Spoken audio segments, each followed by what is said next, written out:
Wise কুরুনি নাম শুনছেন, তিনি সাহাবী হইতে পারতেন, ইসলামের যুগের লোক। তিনি ইয়ামানে বাস করতেন, কিন্তু তিনি সাহাবী হইলেন না। সাহাবী কারে হয়? সাহাবী ওই ব্যক্তিকে বলা হয় যারা ইমানের সাথে ইসলামের ব্যস্ত, আর ইমানের যে তারা মৃত্যু হয়েছে তাই বলে সাহাবী।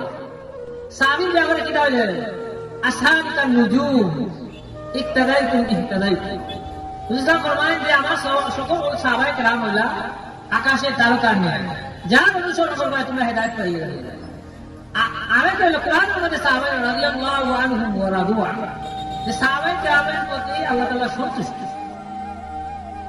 মানে হলো সাহাবী তো অনেক। একটা উদাহরণ দিয়ে বলতে চাই। কারণ আব্দুল্লাহ ইবনে মুবারককে একজন প্রশ্ন করলো, হে আব্দুল্লাহ ইবনে মুবারক, আব্দুল কাদের জিলানী যিনি বলেন ওলি, উনি উত্তম না? আব্দুল্লাহ ইবনে মুবারক মানে মুআবিয়া যিনি সাহাবী, উনি উত্তম? প্রশ্ন করলো আব্দুল্লাহ ইবনে মুবারককে যে মুআবিয়া রাদিয়াল্লাহু তাআলা আনহু যিনি সাহাবী, উনি উত্তম না আব্দুল কাদের জিলানী যিনি ওলি উনি উত্তম? আব্দুল্লাহ ইবনে মুবারক বললেন, হ্যাঁ ব্যক্তি,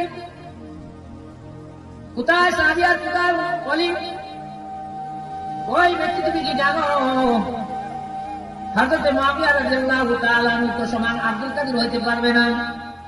এমনকি হযরত মুআবিয়া রাদিয়াল্লাহু তাআলা আনহু যত যুদ্ধের মধ্যে তার ঘোড়াটা নিয়ে গেছেন, যে ঘোড়া নিয়ে যুদ্ধ করেছেন, ওই ঘোড়ার পায়ের মধ্যে যে ধুলাবালি লাগছে, ওই ধুলাবালির সমান আব্দুল কাদের জিলানী হইতে পারবে না। সাহাবীর মর্যাদা ওই ওয়াইজ কুরুনি, তিনি কি করতে পারছেন না? সাহাবী হইতে পারছেন না।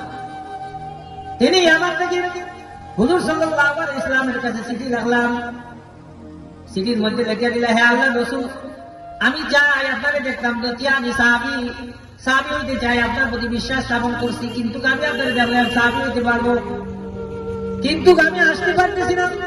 আমার বৃদ্ধ মা ঘরের মধ্যে, আমি এই অবস্থায় আমার বৃদ্ধ মাকে রাখিয়া আপনার সোহবতে আইয়া আপনাকে দেখিয়া কি আমি সাহাবী হইতে পারবো?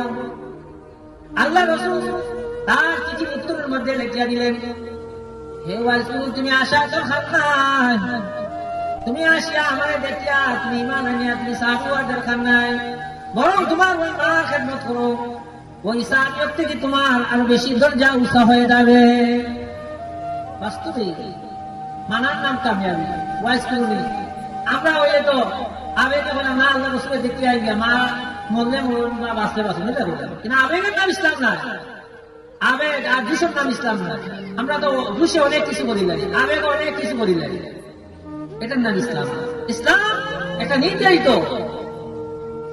হুজুর সাল্লাল্লাহু আলাইহি ওয়াসাল্লাম থেকে যেটা বর্ণিত হয়েছে, কোরআন হাদিসে যা প্রমাণিত হয়েছে, এটার শরীয়ত। এটার মধ্যে বাড়ানো নাই, কমানো নাই।